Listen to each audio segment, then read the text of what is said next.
حضرت عمر ممبر پر جمعے کا خطبہ دے رہے ہیں اور اچانک چیخ پڑے، یا ساریت الجبل، یا ساریت الجبل۔ حضرت ساریہ رضی اللہ تعالیٰ عنہ شمال مصر گئے تھے، کفار کے خلاف نبرد آزما تھے، اور آپ آواز دے رہے کہ فوراً پہاڑ کی طرف متوجہ ہو جاؤ۔ لوگ ایک دوسرے کو دیکھ رہے ہیں۔ اب پوچھا امیر المومنین کیا بات ہے؟ فرمایا جو مجھے دیکھ رہا ہے آپ نہیں دیکھ سکتے۔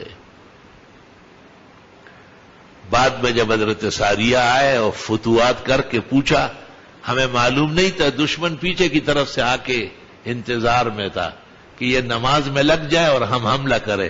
اچانک عمر کی آواز آئی مدینہ منورہ سے شمال مصر، اور مجھے کہا گیا، میں نے کہا واللہ انہ لصوت عمر، بالکل عمر کی آواز آ رہی ہے۔ اور جب ہم متوجہ ہوئے تو دشمن موجود تھا وہاں، نماز چھوڑ کر کے اس کے ساتھ لڑ پڑے۔ یہ اللہ کی طرف سے ایک عزت ہے، کرامت ہے عمر کی۔ وہی عمر ہے اور مسجد نبوی تشریف لائیں اور وہ ظالم خونخوار وہ سویا ہوا تھا، آپ نے اٹھایا، آپ نے کہا جماعت کا وقت قریب ہے۔ اور فیروز لولئی ایرانی، یہ پہلے زمانے سے بون چالوں کا ملک ہے۔ جب آپ نے نماز شروع کی مصلی پر تو وہ پیچھے سے آیا اور آپ کو خنجر گوں پہ ایسے مارے۔ تو دیکھو جب اللہ چاہے تو ممبر سے آواز مصر جا رہی ہے، اور جب اللہ نہ چاہے تو خود اس مسجد میں قاتل موجود ہے، اور حضرت عمر اس کو جگا رہے نماز کے لیے۔ یہ معلوم نہیں کہ چند لمحے کے بعد یہ میرے خون کا بدترین مرتکب ہوگا۔ اس لیے علماء دین کہتے کہ معجزات انبیاء کے برحق ہے مگر ان کے اختیار میں نہیں، اختیار اللہ کا ہے۔ کرامات اولیاء کی برحق ہے لیکن ان کے اختیار میں نہیں۔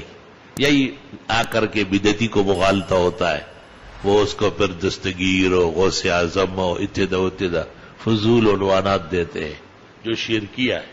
حضرت عمر رضی اللہ تعالیٰ عنہ کے چھرے لگے تھے خنجر، اور ان کی آنتڑیاں باہر پڑی تھی، اور وہ طبیب آ چکا تھا جو آخری وقت میں کھجور کا ایک شربت نبیذ و تمر پلاتے تھے۔ اگر وہ پیٹ میں رہ جاتا تو اس کا مطلب ہے کہ انشاءاللہ بچ جائیں گے، علاج ہو جائے گا۔ وہ باہر آ گیا سارا۔ پھر اخیر میں عربستان میں ایسے جو میدا پھٹا ہوا ہو دودھ پلاتے اونٹنی کا، وہی پلا دیا، وہی باہر آ گیا۔ تو طبیب نے کہا اوصے امیر المومنین، وصیت فرما لیجیے، وقت ختم ہے۔ کیا عمر تھے وہ، ایسے بیٹھے ہوئے باتیں کر رہے جیسے زندہ تابندہ رہنے والا ہے، جیسے زخم ہے ہی نہیں کوئی۔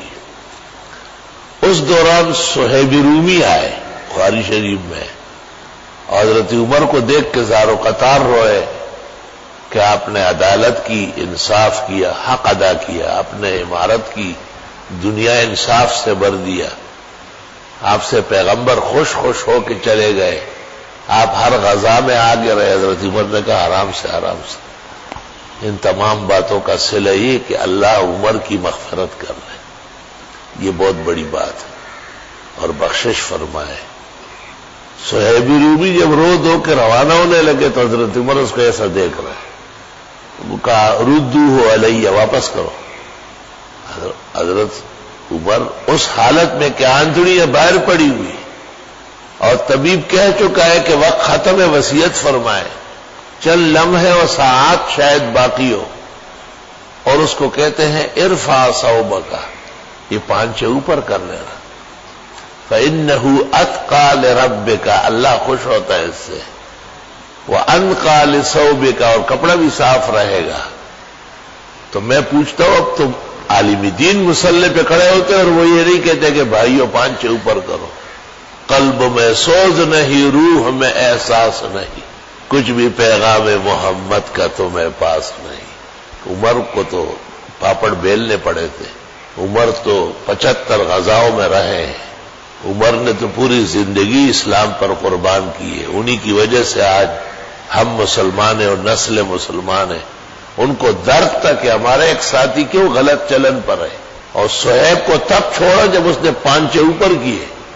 تو مسلمانوں کو اپنے دینی مسائل، خواہ وہ چھوٹا مسئلہ ہو جیسے مستحب یا فرض بڑا مسئلہ ہو، اس کو محفوظ رکھنا ہے، اس کا خیال رکھنا ہے، پیچھے نہیں ہٹنا ہے۔ اس کے بدلے میں اللہ ہمیں دونوں جہانوں کی عزت دے گا، رسوائی سے بچائے گا۔